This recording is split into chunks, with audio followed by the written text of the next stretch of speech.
Hi guys, welcome two reviews.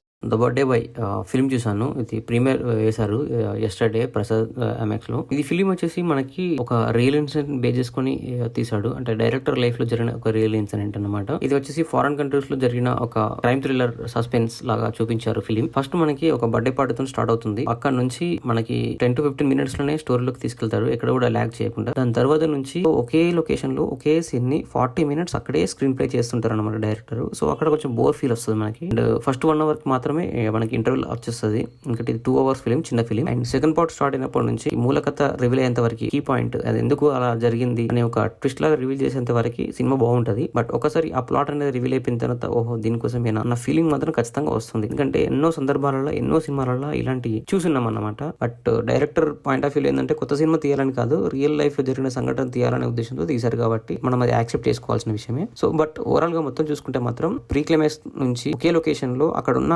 ఆర్టిస్టులతోని screen play చేసిన విధానం మాత్రం చాలా ఎక్సలెంట్ అనిపించింది నాకు. కొన్ని ట్విస్ట్లు ఉన్నాయి అనమాట.